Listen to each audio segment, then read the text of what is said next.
अस्सलाम वालेकुम। तो इंडो पाक हिस्ट्री का आज का हमारा जो लेक्चर है वो है गौरी डायनेस्टी के बारे में। गौरी डायनेस्टी को समझने के लिए हमें थोड़ा सा बैकग्राउंड समझना पड़ेगा। जो ये गौर शहर है अफ़गानिस्तान का, यहाँ पर एक छोटी सी हुकूमत थी सैफुद्दीन सानी की। सैफुद्दीन सानी की छोटी सी एक हुकूमत थी। उसके बाद सैफुद्दीन सानी के दो बेटे होते हैं, एक होता है गियासुद्दीन गोरी, दूसरा होता है शहाबुद्दीन गोरी। गियासुद्दीन गोरी जो होते हैं वो क्या करते हैं, गजनी पे हमला कर देते हैं 1178 में। तो गजनी पे जब हमला करते हैं तो गजनी को फतह कर लेते हैं। ये साल होता है 1178 का। जब वो गजनी को फतह कर लेते हैं तो उसी के साथ ही गौरी डायनेस्टी की शुरुआत भी 1178 में हो जाती है। तो गियासुद्दीन गोरी क्या करते हैं, शहाबुद्दीन गोरी जो उनके छोटे भाई होते हैं उनको गवर्नर बना देते हैं गजनी शहर का। जब वो गवर्नर बन जाते हैं शहाबुद्दीन गोरी 1178 में, उसके बाद शहाबुद्दीन गोरी गोमल पास से एंटर होते हैं और 1175 में हमला करते हैं मुल्तान पे। मुल्तान को फतह करने के बाद 1179 में वो दीपल पे हमला करते हैं और दीपल को भी फतह कर लेते हैं। उसके बाद शहाबुद्दीन गोरी वापस अपने शहर गजनी आ जाते हैं और उसके चंद साल के बाद 1182 में वो फिर पेशावर पे हमला कर देते हैं। पेशावर को भी फतह कर लेते हैं शहाबुद्दीन गोरी। तो पेशावर को फतह करने के बाद उनका अगला टारगेट होता है वो होता है लाहौर। तो उसके बाद 1186 में लाहौर पे हमला कर देते हैं। ये साल याद रखिएगा, 1186 में लाहौर पे हमला करते हैं।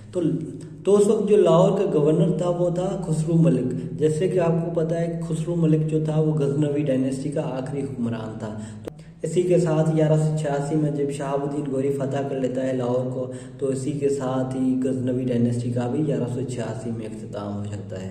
उसके बाद जो अगला टारगेट होता है शहाबुद्दीन गोरी का वो होता है दिल्ली सल्तनत। तो दिल्ली सल्तनत को फतह करने के लिए जब शहाबुद्दीन गोरी जा रहा होता है तो उस वक्त जो हिंदुस्तान का जो राजा था, सबसे बड़ा जो राजपूतों का राजा था वो था पृथ्वीराज, जिसका जो कैपिटल था वो था अजमेर। अजमेर एक राजस्थान का शहर है।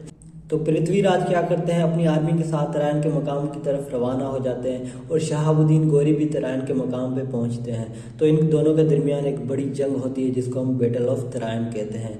ये किस साल में हुई, 1191 में हुई। 1191 में शहाबुद्दीन गोरी पहुंचा होता है तराइन के मकाम पे।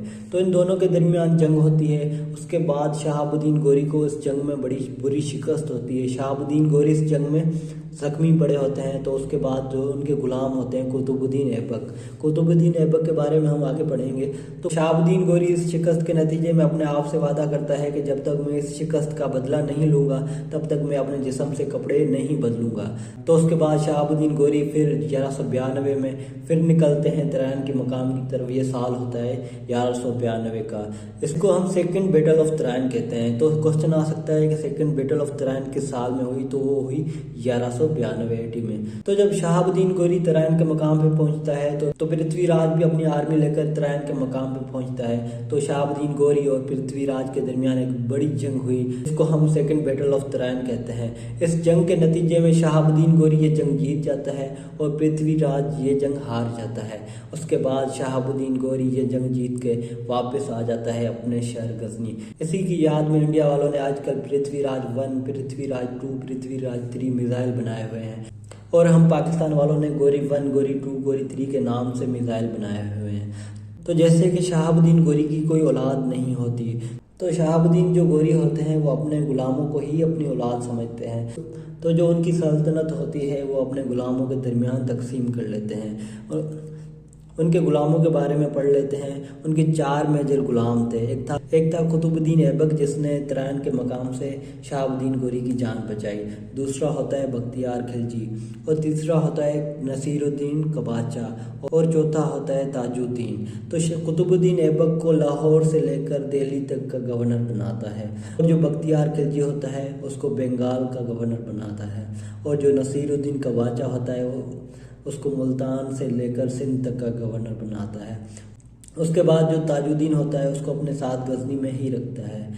उसके बाद शहाबुद्दीन गोरी जब वापस गजनी आ जाते हैं तो पीछे झेलम से खोखर फैमिली की तरफ से बगावत हो जाती है। इस बगावत को कुचलने के लिए 1206 में शहाबुद्दीन गोरी झेलम के मकाम पे पहुंचते हैं। तो ये बगावत तो कुचल लेते हैं। तो उसके बाद जब शहाबुद्दीन गोरी वापस ही निकलते हैं तो रात में जब वो आराम पजीर होते हैं झेलम के मुकाम पर, तो खोखर फैमिली के कुछ लोग 20 लोग आते हैं और शहाबुद्दीन गोरी पे चाकू का हमला कर देते हैं और शहाबुद्दीन गोरी को सख्त जख्मी कर लेते हैं। और इस हमले के नतीजे में शहाबुद्दीन गोरी की डेथ हो जाती है। तो 1206 में ही शहाबुद्दीन गोरी की डेथ हो जाती है और शहाबुद्दीन गोरी की जो कब्र है वो भी झेलम के मकाम पे है। सच वहाँ पर शहाबुद्दीन गोरी की मज़ार भी बनी हुई है।